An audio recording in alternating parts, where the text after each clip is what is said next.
Mr. Chair, I wish Yung I can counsel make mo, a few pwede namin sa clarificatory later questions before we start. But these are prejudicial questions, Mr. Chair. Later. Let's hear first from the principal witness this morning. No, but these Are you are ready? prejudicial questions. Chair, go ahead. I wish I can make a few foremost to my clarificatory mind, questions Mr. Chair, before- is the integrity, the impartiality, and the objectivity of the proceedings of this committee.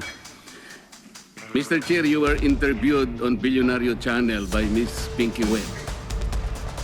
Basahin ko po, sabi niya, Senator Ping, para sa inyo, sino ba ang sabihin natin worth it or dapat na ikonsidera na state witness na ipasok man lang dito sa Witness Protection Program? And you responded, at this point between Diskaya and Bryce Hernandez, Mr. Chair, question is, does the chairman has the prerogative or the right to make judgment? No. That's my perspective, no? That's my personal opinion outside of the hearing or outside of this hall. So don't question my opinion. That I am is my not questioning opinion. your opinion, Mr. Chair, but you are the Let's not chairman quarrel of this here. committee. Anyway, let's proceed with the You are not interested in the prejudicial question that I am going to raise, Mr. Chair?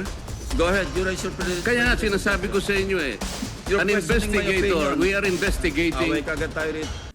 Mr. Chair, we are still Hearing is suspended. investigating.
Thanks, Mr. Chair. Mr. Alcantara, you proceed.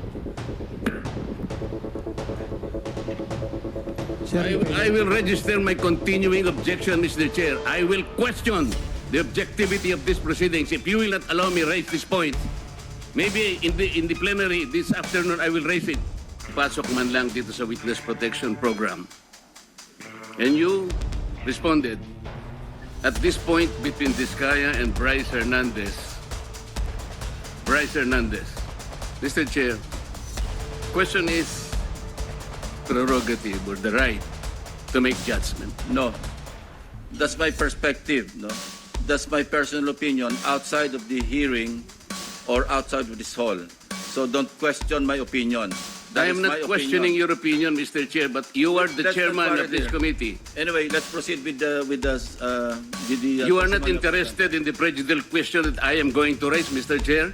Go ahead, you raise your Kaya nga sinasabi ko sa inyo eh. You're An questioning my investigator, opinion. we are Away investigating. kagad tayo rito.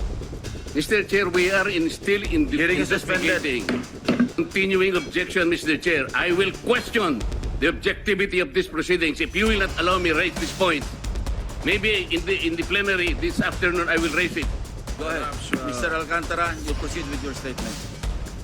Your Honor, okay lang po bang makapagbigay ako ng opening statement ko po? Proceed. Ano bang gagawin natin dito? Magandang umaga po sa inyong lahat. Tinatanggap ko po na ako po ay hindi nakasagot sa maraming tanong ng mga nakakaraang huling araw upang maproteksyonan ang institusyon na aking minahal sa loob ng 30 taon. Subalit, nitong mga nakang-araw, ako po ay nakapag-isip-isip na tumulong na lamang po sa investigasyon na to para po sa bayan.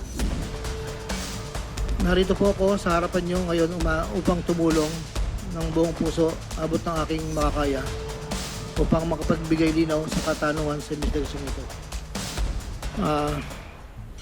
Naintindihan ko po na hindi lang mainit ang isyong aking kinakaharap sa kasalukuyan.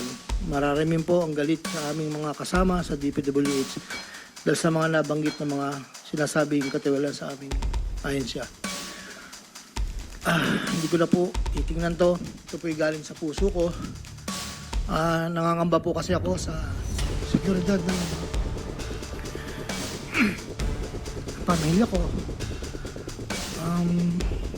Ito pong aking salaysay ay marami pong mga tao na mababanggit at ako po ay humingi ng tawad sa mga tao na to, pero kailangan ko pong sabihin yung katotohanan.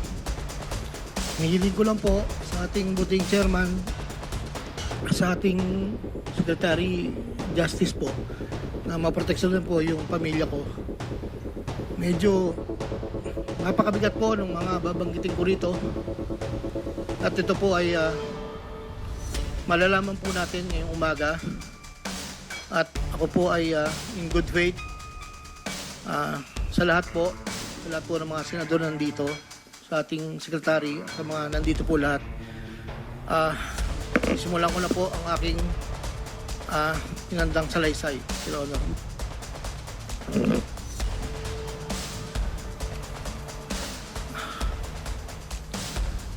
Sa akin